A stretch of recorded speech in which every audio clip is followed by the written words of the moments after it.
just heard from Madison, who I actually went to Palenque with, and I'm going to talk a little bit about the research I did, which, as you can see, is on code switch.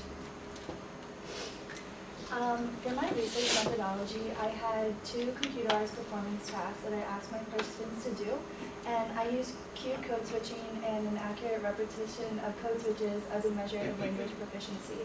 And so the first task was a memory-loaded repetition, where the participants heard a code switch phrase and I asked them to repeat it after providing a brief description of an action video clip. So basically, they would hear a phrase that had a code switch at a boundary that was kind of like irregular and you wouldn't say in normal speech. And so then, just as a brief distraction, they watched a video, had to give a description, and then I asked them later to repeat the phrase as they heard it, and I wanted to see if they would repeat it exactly as it was, repeat it just in one language, or repeat it with a switch at a different part. And then the second task I asked them to do was an open-ended production task, where I asked them to watch a video, and so it was a short action video, it was The Simpsons, and there was no sound, so they had to give continuous commentary during it. And while they were describing the video, it was in one language, so they can start in whichever one they chose. So say they started in Spanish, they were describing it in Spanish, and then there'd be a bell, so they would hear it and then see it on the screen, and they had to immediately, in mid-sentence, switch into the other language. So this one was really difficult for them to do because there were multiple bells throughout the video, so they were consistently going back and forth, and it was kind of a hard task to ask them to do. And it was really interesting to be able to do this research specifically in this community because, as Madison touched on a little bit, the CRL is at risk because they're not teaching it as much in the classrooms. Like she said, it is grandmothers and people in the community teaching it, but not as much formal instruction. So I think that research on code switching and language maintenance could reveal a correlation between language proficiency and cued code switching and accurate repetition of code switches. And my hypothesis was if participants were able to accurately repeat code switches and successfully code switch on cue between Spanish and lengua palenquera, then they would be able to demonstrate language proficiency. So specifically, I sought to find this out by looking at the participants based on their generational groups. And so my findings were overall the youngest generation performed really well, which was really cool to see that they're really learning and having a good grasp on both lengua palenquera and Spanish.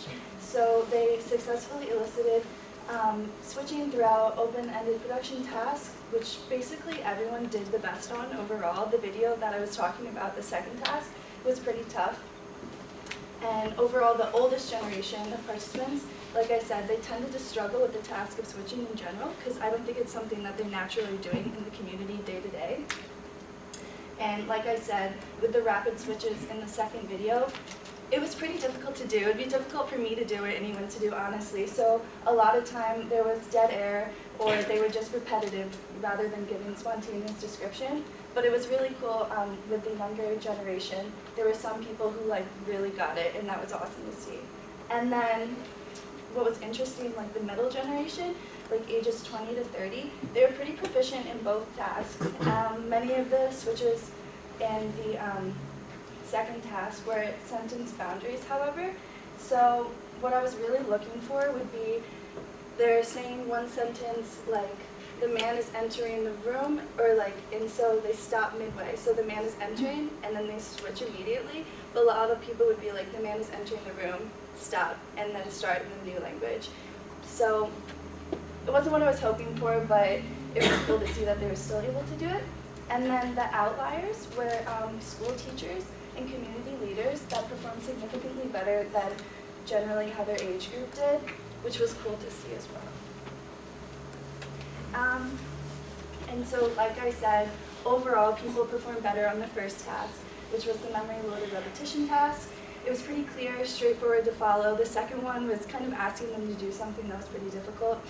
And also, Estelita recorded instructions for me, which were really helpful. So my own language, I think, because I was describing the second task myself, they weren't recorded instructions, so that could have been a barrier myself.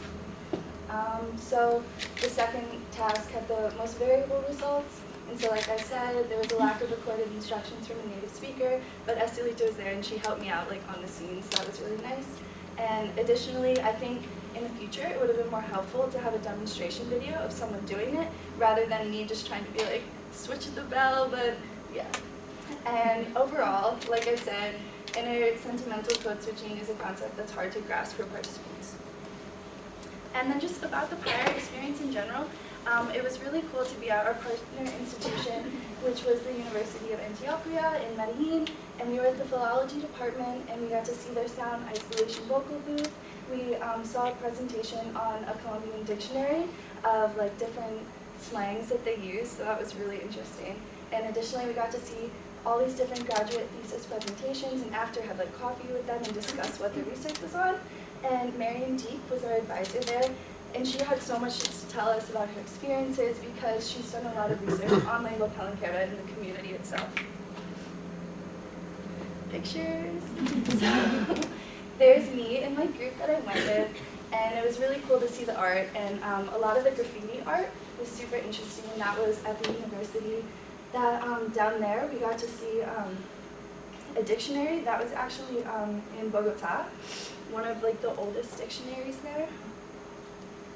And then this is some pictures from Palenque. And